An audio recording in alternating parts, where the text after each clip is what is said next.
আসসালামু আলাইকুম। আমরা আজকে তুলে ধরবো যে ধর্ম ব্যবসায়ী আলেম সমাজগুলো যে আয়াতগুলো গোপন করেছে, আমরা আজ তা প্রকাশ করব। আপনাদেরকে আমরা প্রথমে দেখাবো সূরা মুমিনুলের ৭২ নম্বর আয়াতে। আমরা যাচ্ছি সূরা মুমিনুলের ৭২ নম্বর আয়াতে।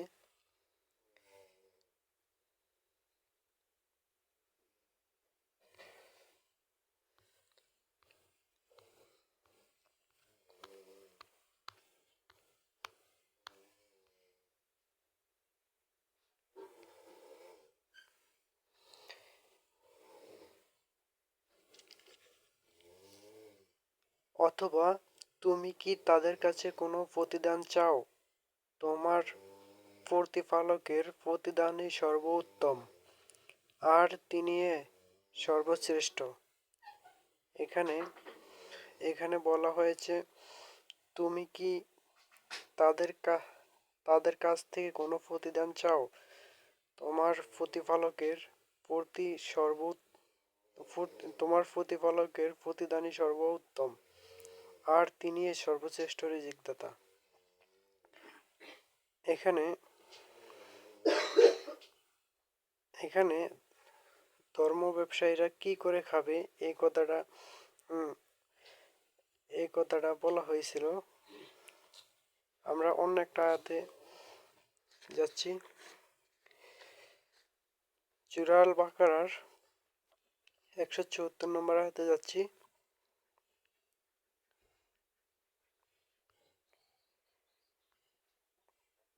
আমরা এখন আপনাদেরকে দেখাচ্ছি সূরা আল বাকারার 174 নম্বর আয়াত।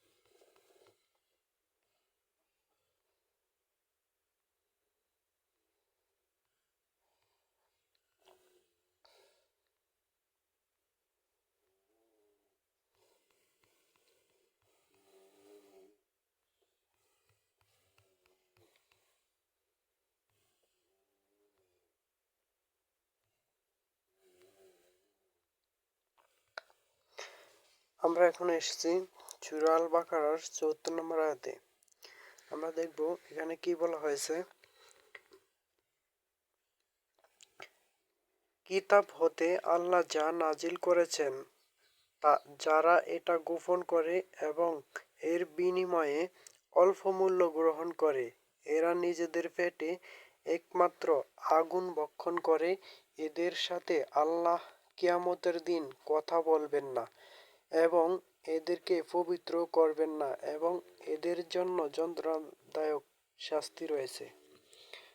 অর্থাৎ দিনের দিনের পথে যে যাই করুক, কোনো বিনিময় চাইতে পারবেন না। আল্লাহ যেটা দেন সেটাই বড় রিজিক হিসেবে মানতে হবে। এখানে আমরা আরো ক্লিয়ার হওয়ার জন্য আমরা 75 নম্বর আয়াতে কি বলা হয়েছে এটা দেখি।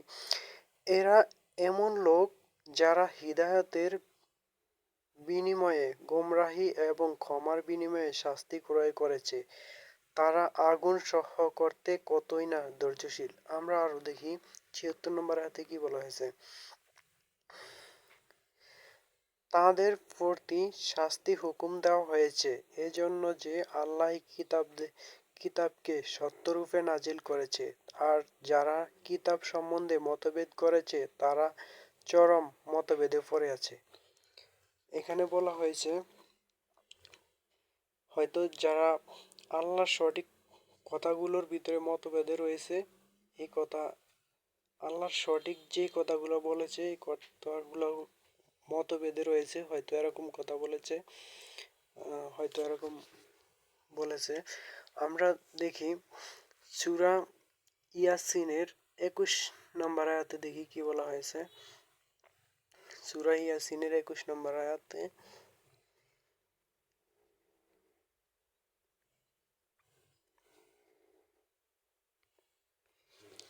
আমরা এখন যাচ্ছি সূরা ইয়াসিনের 21 নম্বর আয়াতে।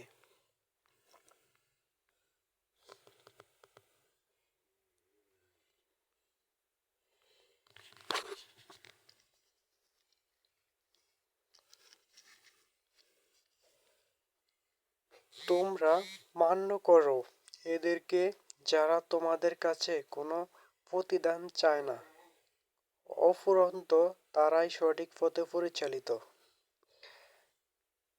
এখানে আয়াতটা স্পষ্ট যে তোমরা মান্য করো এদেরকে যারা তোমাদের কাছে কোনো প্রতিদান চায় না, উপরোক্ত তারা সঠিক পথে পরিচালিত। যারা কোনো প্রতিদান চায় না, কোনো বিনিময় চায় না, তাদেরকে মান্য করতে হবে, তাদেরকে মানতে হবে। এখানে এখানে আমরা আরো ভালোভাবে জানার জন্য আমরা সূরা ইউসুফের 104 নম্বর আয়াতে যাচ্ছি।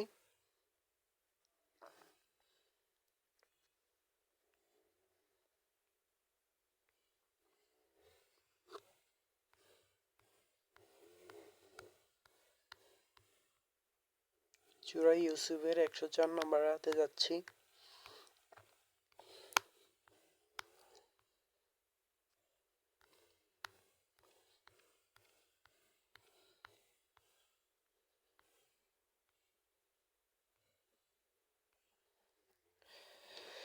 তুমি কি তার জন্য তাদের কাছে কোনো পারিশ্রমিক চাচ্ছ না? এটা তো বিশ্বজগতের সকলের জন্য উপদেশ মাত্র।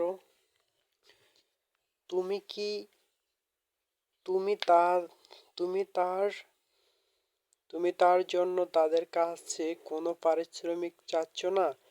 এটা তো বিশ্বজগতের সকলের উদ্দেশ্য। দেখি উপরের হাতে কি বলা হয়েছে, তুমি যত প্রবল আগ্রহ ভরে চাও না কেন, মানুষ অধিকাংশই ঈমান আনবে না। তুমি যতই প্রবল আগ্রহ ভরেই চাও না কেন, মানুষ অধিকাংশই ঈমান আনবে না। তুমি তার জন্য তাদের কাছে কোনো পারিশ্রমিক চাচ্ছ না, এটা তো বিশ্বজগতের সকলের জন্য উপদেষ্টা।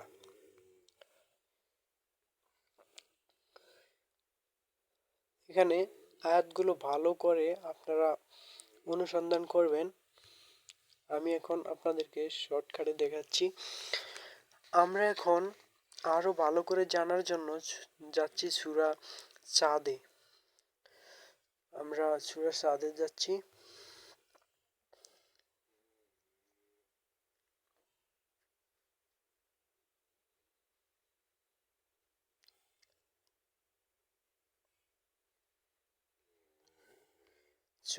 সূরা সোয়াদ, আমরা সূরা সোয়াদের 86 নম্বর আয়াতে যাব। দেখি সেখানে কি বলা হয়েছে।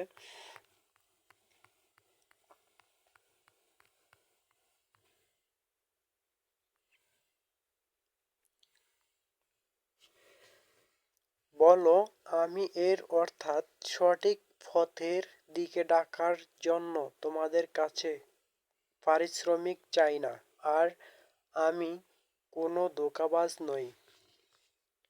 এখানে এখানে আয়াতগুলো স্পষ্টভাবে বলা হয়েছে, আপনারা ভালো করে অনুসন্ধান করে দেখবেন। এখন আমি আপনাদেরকে শর্টকাটে দেখে যাচ্ছি। বলো, আমি এর অর্থাৎ সত্য সঠিক পথের দিকে ডাকার জন্য তোমাদের কাছে পারিশ্রমিক চাই না, আর যদি কোনো ধোঁকাবাজ নহে, আর আমি আমি কোনো ধোঁকাবাজ নহে। আমরা এখন অন্য আরেকটি আয়াতে দেখাবো। সূরা তুরের 40 নম্বর আয়াতে কি বলা হয়েছে, আমরা এখন সেখানে যাব। সূরা তুর,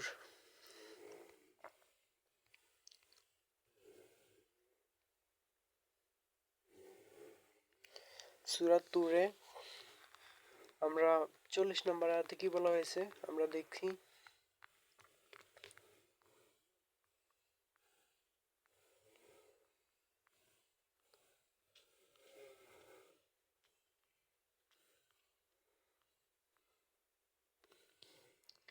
নাকি তুমি তাদের কাছে পারিশ্রমিক চাচ্ছ যার ফলে তারা ঋণে তারাক্রান্ত হয়ে পড়ছে? ভালো করে দেখবেন এগুলো অনুসন্ধান করে। নাকি তুমি তাদের কাছে পারিশ্রমিক চাচ্ছ যার ফলে তারা ঋণে ভারাক্রান্ত হয়ে পড়ছে?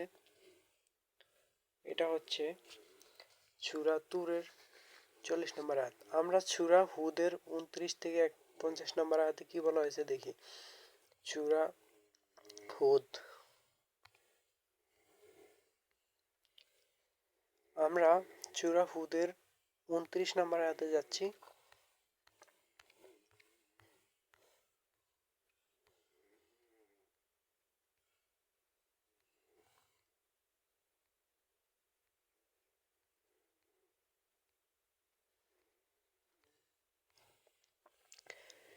হে আমার জাতির লোকেরা, আমি এ কাজ হে আমার জাতির লোকেরা, আমি এ কাজে তোমাদের কাছে কোনো ধন সম্পদ চাই না। আমার পারিশ্রমিক আছে কেবল আল্লাহর কাছে, আর মুমিনদের তাড়িয়ে দেওয়া আমার জন্য শোভনীয় নয়। তারা তাদের প্রতিপালকের সাক্ষাৎ অবশ্যই লাভ করবে, কিন্তু আমি দেখেছি তোমরা এমন এক জাতি যারা মূর্খের আচরণ করছো।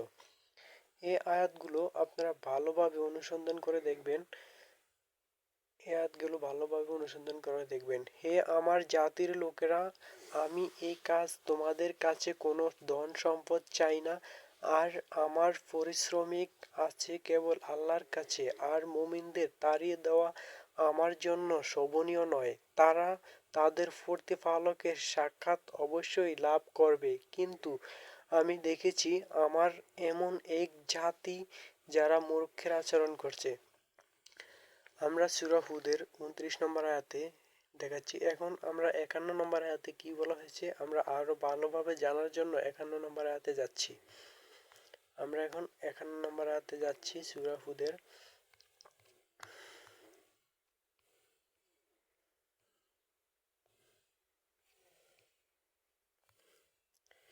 হে আমার সম্প্রদায়, এর বিনিময়ে আমি তোমাদের কাছে কোনো পারিশ্রমিক চাই না। আমার পারিশ্রমিক তো তার জিম্মায়, যিনি আমাকে সৃষ্টি করেছেন।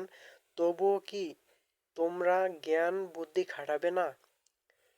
এখানে বলা হয়েছে হে আমার সম্প্রদায়, এর বিনিময়ে আমি তোমাদের কাছে কোনো পারিশ্রমিক চাই না।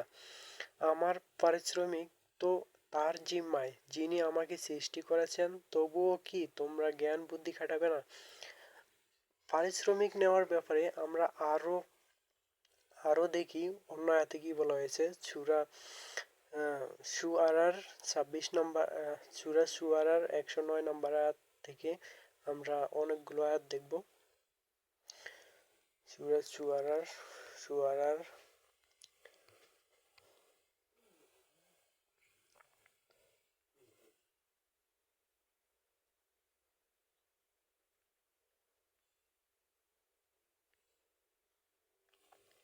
আমরা এখন যাচ্ছি 109 নম্বর আয়াতে।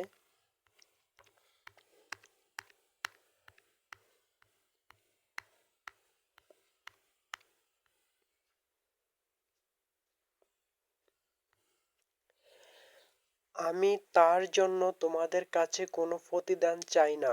আমার প্রতিদান একমাত্র বিশ্বজগতের প্রতিপালকের কাছে। এখানে যে কয়টা আয়াত দেখছেন সবগুলাতে বিনিময়ের কথা বলা হয়েছে। যারা প্রতিনিধি, আপনারা যাদেরকে আম, অনুসরণ করবেন, তারা নিজের উপরে যেন অটল থেকে আপনাদেরকে দ্বীনের পথে বা হেদায়ার পথে রাখতে পারে বা থাকে।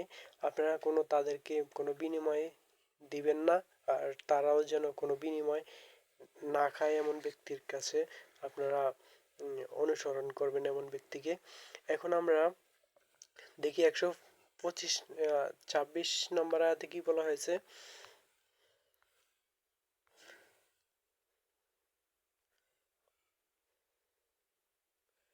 কাজেই তোমরা আল্লাহকে ভয় করো এবং আমাকে মান্য করো। আমি তোমাদের জন্য প্রেরিত এক রসূল আমি তোমাদের জন্য প্রেরিত এক বিশ্বস্ত রসূল।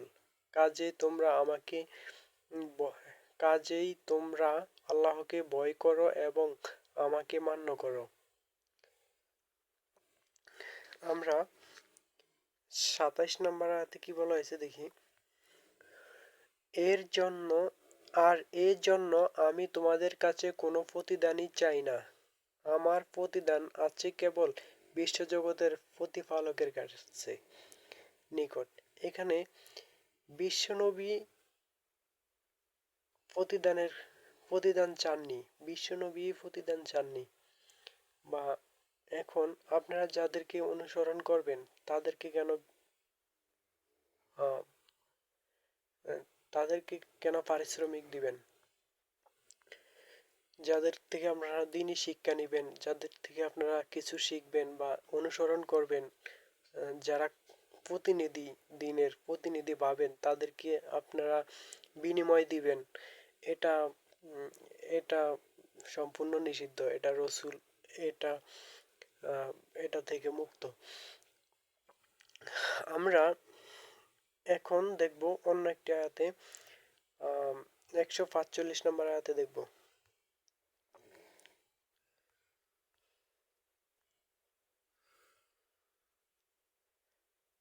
দেখুন আমরা এখন 145 নম্বর আয়াতে আসছি। আর এর জন্য আমি তোমাদের কাছে কোনো প্রতিদানই চাই না। আমার প্রতিদান তো একমাত্র বিশ্বজগতের প্রতিপালকের নিকট। দেখেন এখানে প্রতিটা আয়াতে বারবার বলা হয়েছে। আমরা আরো ভালো করে জানার জন্য আমরা আরো অন্য আয়াতগুলোতে দেখব। আমরা 164 নম্বর আয়াতে যাব, দেখি সেখানে আরো ভালো করে কি বলা হয়েছে। 64 নম্বর আয়াতে, আমি এই জন্য তোমাদের কাছে কোনো প্রতিদানই চাই না। আমার প্রতিদান একমাত্র জগতে সমূহের প্রতিপালকের নিকট রয়েছে। এখানে বারবার কিন্তু এগুলো বলা হয়েছে যে যারা প্রতিনিধি থাকবেন দিনের পথে তাদেরকে বিনিময় দেওয়া যাবে না, আর তারাও এরকম থাকবেন। আমরা সূরা ইউনূসের আমরা আর একটু সূরার আর একটু রয়েছে, আমরা 180 নম্বরে যাব। 26 আমরা 180 নম্বরে যাব।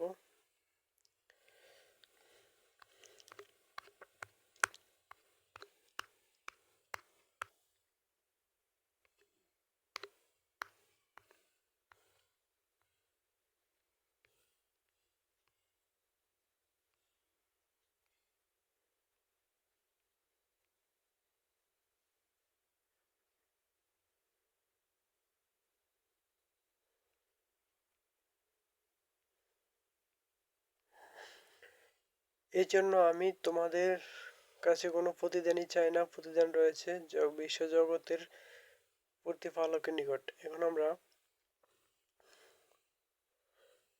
এখানে 125 127 145 164 180 এইসব আয়াতে একই কথা বলা হয়েছে, একই রকম কথা বলা হয়েছে। আমরা আরেকটু ভালো করে জানার জন্য আমরা যাচ্ছি সূরা ইউনূসের 72 নম্বর আয়াতে। সূরা ইউনূসের 72 নম্বর আয়াতে আমরা এখন যাচ্ছি। সূরা ইউনূসের 72 নম্বর আয়াতে,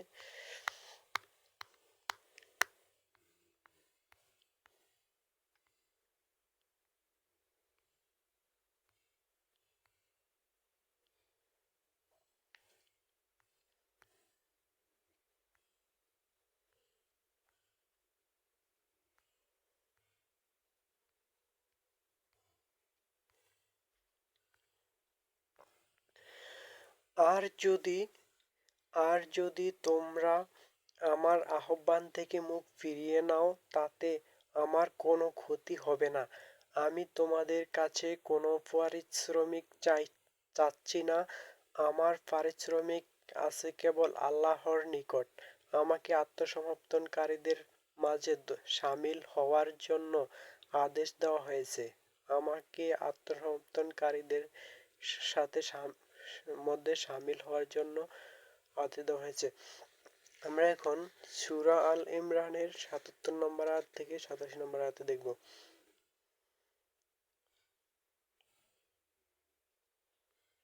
আমরা সূরা আল ইমরানে যাচ্ছি ৭৭ নম্বর আয়াতে।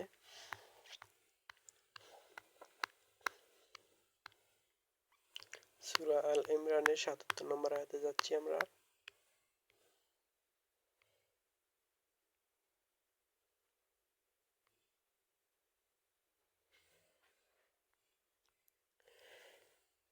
নিশ্চয়ই যারা আল্লাহর সাথে কৃত অঙ্গীকার এবং নিজেদের শপথকে তুচ্ছ মূল্যে বিক্রয় করে এরা আখিরাতের কোনো অংশই পাবে না, বরং এবং আল্লাহ কিয়ামতের দিন তাদের সঙ্গে কথা বলবেন না, তাদের প্রতি দৃষ্টিপাত করবেন না এবং তাদের পবিত্র করবেন না। প্রস্তুত তারা তাদের জন্য আছে যন্ত্রণাদায়ক শাস্তি।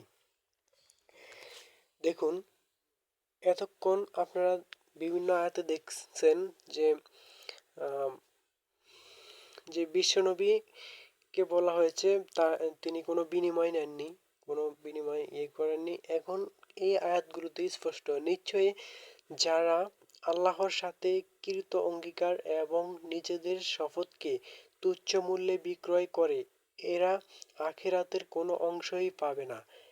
তুচ্ছ মূল্য গ্রহণ তুচ্ছ মূল্যে বিক্রয় করে, নিশ্চয় যারা আল্লাহর সাথে কৃত অঙ্গীকার এবং নিজেদের শপথকে তুচ্ছ মূল্যে বিক্রয় করে এরা আখিরাতের কোনো অংশই পাবে না এবং আল্লাহ কিয়ামতের দিন তাদের সঙ্গে কথা বলবেন না, তাদের প্রতি দৃষ্টিপাত করবেন না এবং তাদেরকে পবিত্র করবেন না। প্রস্তুত তাদের জন্য আছে যন্ত্রণাদায়ক শাস্তি। আপনারা এই আয়াতগুলো ভালো করে অনুসন্ধান করবেন, ভালো করে। আপনারা তো যারা ইমামতি করে তাদেরকে টাকা দেন, যারা দিনী শিক্ষা দেয় তাদেরকে দিনের বিনিময় দেন।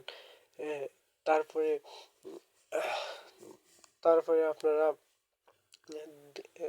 বিভিন্ন দোয়া দোয়া তারপরে বিভিন্ন ইয়াতে আপনারা টাকা দিয়ে থাকেন হুজুরকে। এগুলো ধর্ম ব্যবসা, এগুলো এর ভিতরে পড়ে। আমরা আরো ক্লিয়ার হওয়ার জন্য ১৮৭ নম্বর আয়াতে যাচ্ছি। অর্থাৎ দিনের পথে কেউ কোনো কাজ করলে তার বিনিময় নিতে পারবেন না, এর বিনিময় আল্লাহর কাছে চাইতে হবে এবং সবাই নিজের উপর নিজের উপর ভর করে দিনের কাজ করতে হবে। এখানে কেউ কারোর থেকে বিনিময় নেওয়া যাবে না, এটা সম্পূর্ণ নিষিদ্ধ। কোনো হুজুর যদি ইমামতি করে তার নিজের ভর দিয়ে ইমামতি করতে হবে, কারণ দিনের পথে কাজ করে কোনো বিনিময় নেওয়া যাবে না। দিনের পথে কাউকে শিক্ষা দিলে তার বিনিময় নেওয়া যাবে না, তার দিনের পথে কোনো কাজ করলেই সুতরাং বিনিময় নেওয়া যাবে না। আমরা ১৮৭ নম্বর আয়াতে আরো ক্লিয়ার হওয়ার জন্য সূরা আল ইমরানের ১৮৭ নম্বর আয়াতে যাচ্ছি। আমরা এখন সূরা আল ইমরানের ৮৭ নম্বর আয়াতে যাচ্ছি।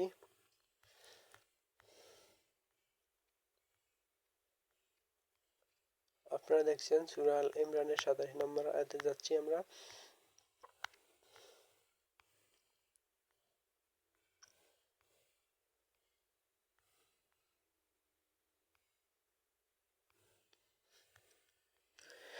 দেখেন, স্মরণ করো আল্লাহ তাহলে কিতাবীদের নিকট থেকে অঙ্গীকার নিয়েছিলে, তোমরা অবশ্যই তা অর্থাৎ কিতাব মানুষের কাছে স্পষ্টভাবে বর্ণনা করবে আর তা গোপন করবে না, কিন্তু তারা তা অগ্রাহ্য করল এবং সামান্য মূল্যে বিক্রয় করল। তারা যা ক্রয় করল সেই বস্তু কতই না মন্দ। আপনারা মাহফিলে হুজুর ওয়াজ করলে টাকা দেন, এটা হুজুরও কখনো না বলে না যে এটা সম্পূর্ণ নিষিদ্ধ। আমরা এই আয়াতগুলা ভালো করে আপনারা অনুসন্ধান করবেন, অনুসন্ধান করে দেখবেন সম্পূর্ণ নিষিদ্ধ। দিনের পথে কেউ যদি কোনো কাজ করে তার বিনিময় নিতে পারবেন না। তাদের নিজের উপর ভর দিয়ে নিজের আম, জানমাল আল্লাহর রাস্তায় দিয়ে নিজের সংগ্রাম নিজে করে দিনের কাজ করতে হবে। নিজের কর্মসংস্থান নিজে করে তারপর আম, দাওয়ার কাজ, তারপরে দিনের দিনই শিক্ষা কাউকে দিলে দিনের কাজ, তারপরে ইমাম ইমামতি করলে ইমামের যে দায়িত্বগুলো আছে সেগুলো পালন করলে আপনার কোনো কাজেই কেউ বিনিময় কারো থেকে কেউ নিবেন না, কারণ এটা সম্পূর্ণ নিষেধ। এটা রসুলুল্লাহ নেননি। যারা আল্লাহর কিতাব এবং রসুলুল্লাহকে সাল্লাল্লাহু আলাইহি সাল্লামকে অনুসরণ না করবে তারা মুসলিম না। আমরা দেখেছি রসুল্লাহ সাল্লাহ সাল্লাম বিনিময় নেননি। এখন আমরা এখানেও আপনার কোরআনে স্পষ্টভাবে বলা হয়েছে, কোরআনে স্পষ্টভাবে আমরা দেখেছি এখানে এই আয়াতে বলা হয়েছে যে যা গোপন করে তা স্মরণ করো, আল্লাহ তাহলে কিতাবীদের নিকট থেকে অঙ্গীকার নিয়েছিলেন তোমরা অবশ্যই অর্থাৎ কিতাব মানুষের কাছে স্পষ্টভাবে বর্ণনা করবে, তা গোপন করবে না। কিন্তু এটা গোপন করা হয়েছে যে বিনিময়ে আপনারা দোয়া করাইলেও হুজুরের থেকে হুজুর দিয়ে দোয়া করাইলেও হুজুরের টাকা দেন, বিনিময় দেন, কিন্তু তারা তা অগ্রাহ্য করলো এবং সামান্য মূল্যে বিক্রয় করলো। তারা যা ক্রয় করলো সে বস্তুত কতই না মন্দ। আমরা আমরা আপনাদেরকে আমরা আপনাদেরকে সূরা মুমিনুল 72 নম্বর আয়াত, সূরা আল বাকারার 174 নম্বর আয়াত, 175 নম্বর আয়াত, 176 নম্বর আয়াত, সূরা আল ইয়াসিন 21 নম্বর আয়াত, সূরা ইউসুফ 104 নম্বর আয়াত, সূরা সাদ 85 নম্বর আয়াত, সূরা তুর 40 নম্বর আয়াত, সূরা হুদ 29 নম্বর আয়াত, 51 নম্বর আয়াত, সূরা শুআরা 109 নম্বর আয়াত, 126 নম্বর আয়াত, 127 নম্বর আয়াত, 145 নম্বর আয়াত, 164 নম্বর আয়াত, 180 নম্বর আয়াত, সূরা ইউনুস 72 নম্বর আয়াত, সূরা আল ইমরান 77 নম্বর আয়াত, সূরা 77 নম্বর আয়াত, 87 নম্বর আয়াত। আরো বর্ণনা করা হয়েছে হাদিস গ্রন্থ থেকে। আমরা এখন কোরআন থেকে বর্ণনা করেছি, আমরা হাদিস থেকে বর্ণনা করিনি, হাদিস থেকেও বলা হয়েছে। দেখুন আপনারা কোনো হুজুর, কোনো মাওলানা, কোনো কাউকেই দিনের বিনিময় দিবেন না। সবাই যারা দিনের পথে কর্তৃত্ব ধারণ করে তারা কিন্তু সবাই মানুষ থেকে বিনিময় নেয়। এটা রসুলুল্লাহ করেননি, এটা সম্পূর্ণ নিষেধ, এটা কেউ করবেন না। দিনই শিক্ষার ব্যাপারে ওয়াজ নসিহতে হুজুরকে বিনিময় হিসেবে কিছু দেওয়া, দোয়া করাইলে হুজুরকে বিনিময় কিছু দেওয়া, অর্থাৎ ইমাম বানাইলে ইমাম মসজিদে ইমামতি করবে প্রতিনিয়ত, যদি আপনারা নিয়মিত তাদেরকে বেতনভুক্ত দেন, এটা ধর্ম ব্যবসার ভিতরে পড়বে, এটা বিনিময়ের ভিতরে পড়বে। অর্থাৎ বিনিময় হিসেবে যা কিছু দেন এটাই নিষিদ্ধ সম্পূর্ণ।